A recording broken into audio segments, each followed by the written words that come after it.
Hello everyone.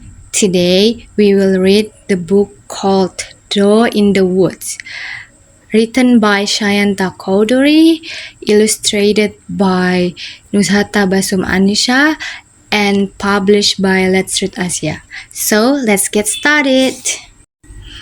When I was 8, I got lost in the woods. I came upon a mysterious door, but there was a problem. I wouldn't have known about the problem had the fox not told me. Only the king of the forest can open the door, he said. The door is not of my concern, I replied. But it is, said the fox. Another word more. I was hooked like a fox stuck in the snare. My parents told me not to go far, I argued. They also told you not to talk to strangers. I had lost the debate, so I decided to find the king so I could get home. I walked through the lovely woods with its dark trees and deep shrubs. The fox followed me. We walked for some time until we met the barber. He was called into a ball on the ground, trembling. Who is the king of these woods? I asked him. He gawked at me. What's wrong? I pressed. They are everywhere. Oh, the noise, the darkness. He whimpered. He's terrified, said the fox. Then he can't help, I said. Won't you help him? I have no time for that, I said, and moved on. After a while, I met a tailor bird. She had a big boil on her forehead. Who goes there? Squeaked the bird. I can't see because of this sin on my face.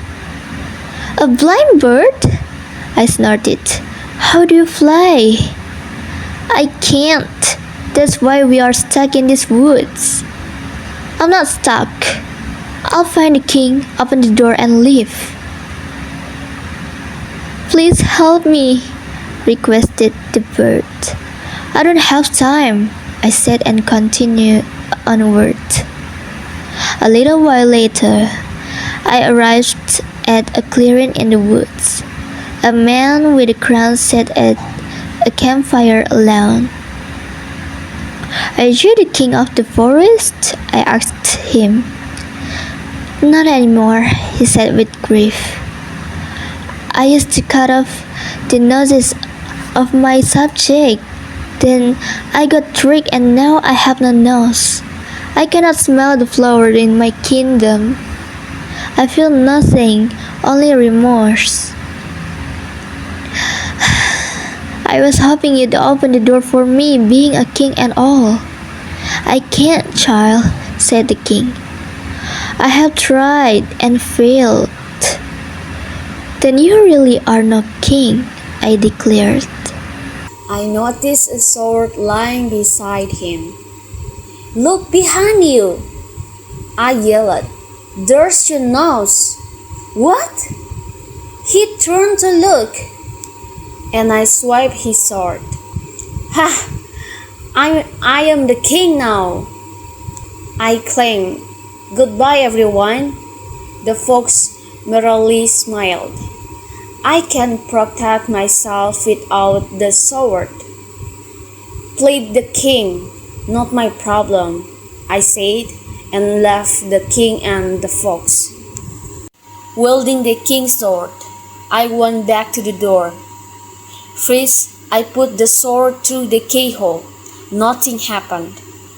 Open sesame. Abracadabra. Nothing.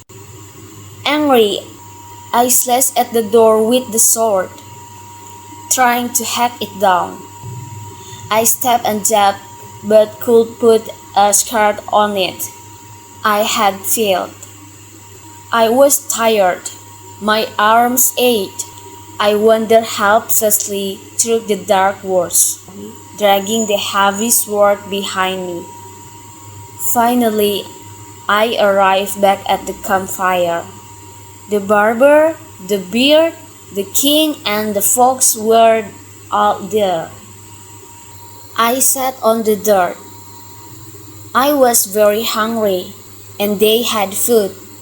At first, I didn't ask for any, but soon the pangs of hunger became intolerable, and I begged for some food. We don't resolve the lost in need of help, the king said. Eat well, child. As I gobbled down the food, I remember refusing to help and being insensitive to everyone that was here. Are all of you stuck? I asked them. Yes, and I can't fly, said the bird. And I'm afraid, whispered the barber. And I feel nothing, said the king. And we can't go back home. Tailor bird, I said. Can you carve the king a nose? I can't see anything, she replied. The barber, I explained. He can cut off your boil, can't he? My hands are sticky, he whimpered. Take my sword, barber, said the king, and you'll be protected from all that scars you. Thank you, king, said the barber. Here, bird, let me fix the boil. Thanks, barber, said the bird. When the barber was done, the bird made the king a new nose. I'm grateful, said the king. I can finally smell and taste. Let's rest. Everyone had their first great meal in eggs. The night, we all slept peacefully. In the morning, we noticed that the fox had disappeared. We looked everywhere for him, to no avail. However, we discovered something else. The door was now open. We bid each other farewell, and as I was about to leave, I noticed the fox among the trees. You know, didn't you? I explained. I saw the fox smile as I stepped through the door.